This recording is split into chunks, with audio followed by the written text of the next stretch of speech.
E aí, galera do Renda Fixa Prática, aqui é Jefferson Figueiredo. Hoje eu vim trazer um vídeo para falar um pouquinho sobre risco de mercado, né? Risco de alteração dos preços na renda fixa. E para essa análise aqui eu estou usando alguns papéis do Tesouro, que são papéis que são bem adquiridos aí pelo público de varejo, né? Então vai trazer uma percepção, né, que eu acho que é importante para todo investidor de renda fixa saber, entender sobre o comportamento de preço. E para isso eu vou trazer aqui alguns gráficos, né, com rentabilidades acumuladas e outros indicadores estatísticos que vão dar uma noção de como se comportam os preços e revelar aí, né, que a renda não é a renda é fixa só se levar até vencimento, né? A renda é fixa, mas o preço varia, que é um papo muito comum aí no mercado. Mas vamos lá, sem chega de blá blá blá. Eu trouxe aqui no Tesouro 26, pré-fixado 26, a principal 45 e o Tesouro Selic 2025. Então eu tenho os três caminhos aqui, né? Percentual do CDI, né? Percentual do CDI Selic, um ativo pré-fixado e um IPCA+. Então eu coloquei aqui de março para cá, não tem nenhuma escolha do período, mas é só para a gente entender o comportamento de cada um. Então, falando assim em risco de mercado, né, em variação de preço, aqui eu tenho um retorno acumulado de um período, né, que no caso aqui de 23 de março de 20 até 27 de setembro de 2021. Então, já olhando o gráfico, dá para perceber quem que é o ativo mais arriscado aqui dos três, né? No caso aqui em questão é a Tesouro Principal 45. Então a gente vê picos, né, topos aqui e vales, né, bem constantes na série acumulada do ativo, que revela o ativo ser mais nervoso, né, olhando só para esse gráfico de retorno acumulado. O prefixado 26, né, que tem uma duration mais curta, né, um vencimento mais curto, isso por si só, as alterações no preço, dado os movimentos na taxa, o impacto acaba sendo menor, né, porque a quantidade de dias úteis sendo menor, o desconto efetuado, né, de trazer a valor presente o preço do título, ele é menor, então acaba que vai variar menos. A própria previsibilidade da taxa nesse período, o ativo mais curto, ela é menor, né, então a variação na própria taxa é menor, mas considerando que seja a mesma variação, vamos dizer que ativos mais longos, né, eles têm impacto no preço muito maior pela própria sistemática de precificação dos ativos. Então, aqui no caso aqui do exemplo, a 26 um pouco menos nervosa, né? Aliás, um pouco não, bem menos nervosa que o principal 45, né? Que tem um vencimento muito mais longo. E a Tesouro Selic, né? Que tem períodos de perdas aqui, mas bem menos, né? Ela é remunerada pela variação do CDI, né? Da Selic, mais o ágio ali, a variação do ágio, que é o que impacta o preço do ativo. O Selic CDI ele sempre sobe o morrinho, né? Ele anda sempre na direção positiva, então você não tem quedas no preço, né? Acumulado em um período, mas a variação do ágio e deságio ali do papel, né? Do Tesouro Selic, ela tem impacto no preço. Então, aqui o CDI está aqui a linhazinha reta também, então dos três aí o mais nervoso é o de vencimento, né, prazo maior, e o Tesouro Selic, por, pela sistemática dele, né, de ser indexado ao Selic, ele tem uma variação, né, no preço ali, uma volatilidade que a gente vai ver mais à frente menor. Então, já olhando o retorno acumulado, a gente já tem uma noção de risco. Uma métrica muito comum pela indústria de fundos de investimento é o drawdown, que resumidamente é a perda acumulada de um ativo, né, durante um período, a pior perda acumulada. E isso é plotado num gráfico que dá para a gente ver com clareza aqui o risco do ativo, né, olhando as perdas acumuladas. Nesse caso aqui, mais uma vez, o Tesouro Principal 45 está em vermelho agora. Ele tem um histórico de perda acumulada maior, tá vendo? Chegou a acumular perda aqui de menos 15%. Depois teve um outro período que foi até além, né, de menos de 15%. E agora está num período bem ruim, chegou a acumular quase 25% aí de perda, né? No caso aqui, o máximo drawdown foi 24,55, foi o pior período dele de acúmulo. Isso aqui seria o seguinte, você comprar ele na máxima de um período e vender na mínima. Se você olhar, seria algo nesse sentido aqui, tá vendo? Aquele drawdown revela essa perda acumulada aqui, né?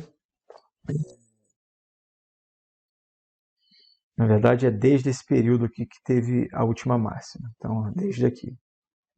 Essa foi a última máxima acumulada de rentabilidade do período. Então, daqui, né, até essa queda abrupta aqui, revela um acúmulo de menos 24%. Ele ainda não retomou, né? Então o drawdown segue sendo mostrado aqui no gráfico. E um drawdown relevante aí acima de 20%, que é o que está sendo mostrado agora desde a última máxima. Então o drawdown ele já te dá uma noção bem relevante de risco, né, de quanto um ativo pode, né, analisado aqui comparativamente, pode estar perdendo em termos acumulados. O 26 ele também está com histórico de perda acumulada, menos um pouco, como disse, ele tem uma duração menor, né, uma duration menor, então ele apanhou menos. E o Tesouro Selic, ele teve um períodozinho aqui, lá em setembro 20, né, lá em 2020, de perda acumulada, mas nada muito relevante quando comparado com o Tesouro, principal 45 e o 26. O máximo que ele perdeu aqui foi menos 1,33 no período, mas para um Tesouro Selic aí, que muita gente, né, fala que é um ativo seguro, né, ultra seguro, um ativo de reserva de emergência, ele tem histórico, né, de volatilidade do deságio ágil, que causa impacto no preço e pode sim ter períodos, né, de perdas relevantes. Então, para um ativo em percentual do CDI, você acumular perda de 1,83 é muita coisa, né? Foi nesse período aqui que aconteceu esse movimento. Então, a outra métrica seria o drawdown. Aqui eu trouxe também o histórico de vol acumulado, que isso aqui seria... A indústria de fundos usa muito o desvio padrão da rentabilidade diária anualizada, né? Em geral, janelas de 21 dias, e a anualização é feita multiplicando esse desvio padrão pela raiz de 252. Então, essa aqui é uma métrica direta que já dá para perceber de forma gráfica, né, qual ativo é o mais volátil. Então, mais uma vez, 2045 chegou a ter vol aí de 40%, né, mais de 50% em alguns períodos. Nesse período aqui, agora está em torno de 45, 29%, e vocês vão ver que é a volatilidade de bolsa, né, do índice Bovespa. Então, a principal 45 aí, apesar de ser um papel de renda fixa, é muito volátil. E está disponível lá para cliente varejo, né, no Tesouro Direto. É importante compreender isso, galera.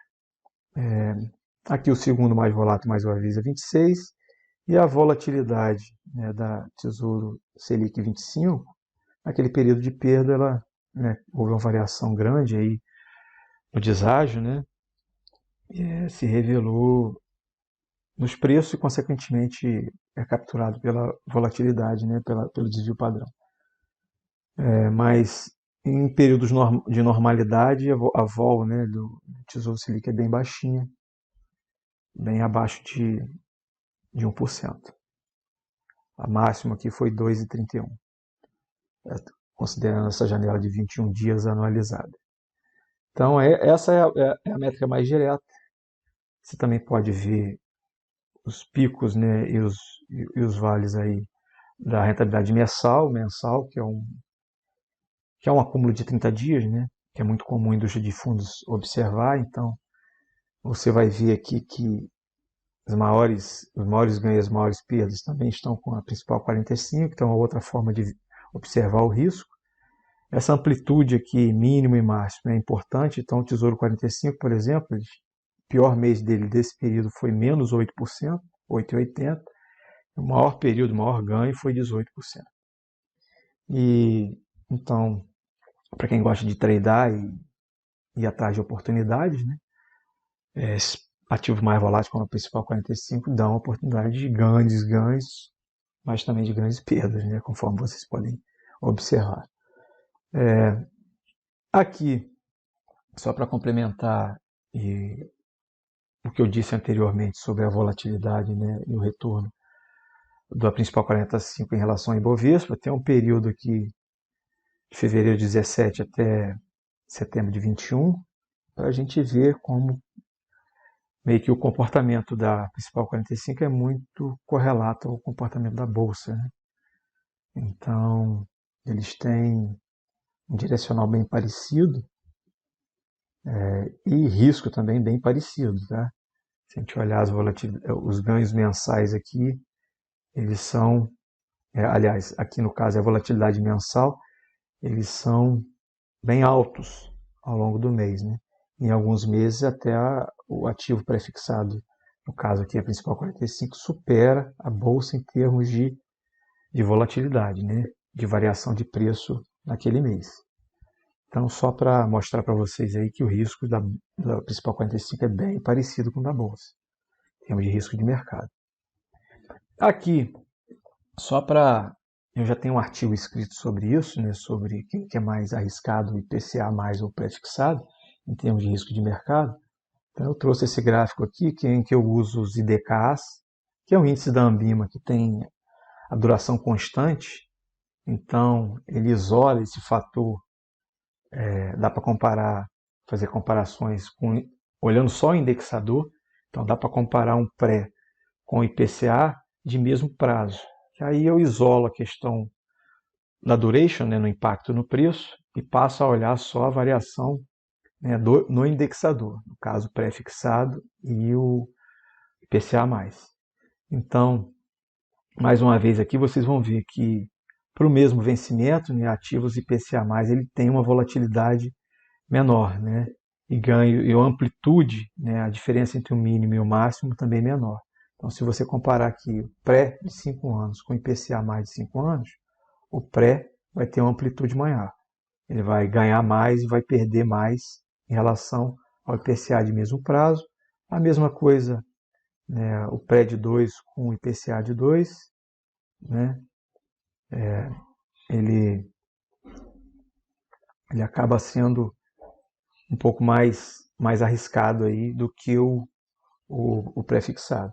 Isso aí tem muito a ver com a relação que o papel indexado IPCA+ tem com a inflação, né, por ele ser um ativo que vende taxa real, os movimentos das taxas acabam sendo menor, e ele tem um seguro da inflação, né, que ele vai te dar a possibilidade de ter o ganho, né, acumulado de uma inflação mais alta de um período, caso ocorra. Então o papel, de certa forma, em termos relativos com o prefixado, ele tem essa garantia maior, né? Então, ele, olhando para o preço, isso aí acaba sendo revelado quando a gente compara as volatilidades.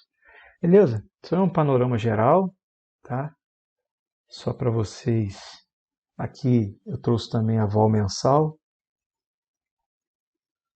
Então, a mesma coisa, né? Aqui tem as amplitudes, tem a volatilidade. Vocês vão ver que em termos de IPCA e pré, como eu já disse, a vol IPCA é menor para aquele mesmo prazo, certo? Então tem um histórico aqui de alguns meses e aqui está as métricas resumindo o gráfico acima. Eu usei o Quanto Axis, tá? Uma ferramenta bem poderosa aí de análise de fundos de investimento, mas que também dá para analisar ativos de renda fixas isoladamente. Beleza? Acho que encerra aqui. Eu agradeço aí a audiência de vocês. Acho que esse videozinho rápido aqui vai ser bem útil para o entendimento de vocês. Eu já tenho alguns artigos lá e de vez em quando eu vou retomar com essas análises aqui de risco, que eu acho bem relevante o entendimento até anteriormente a qualquer aquisição. Peço que vocês curtam, né? Se inscrevam no canal. Esse vídeo aqui vai ser publicado também no YouTube, em outras redes sociais, como o LinkedIn. E dê força aí para a gente crescer e disseminar esse conhecimento de renda fixa, que é tão pouco discutido, né?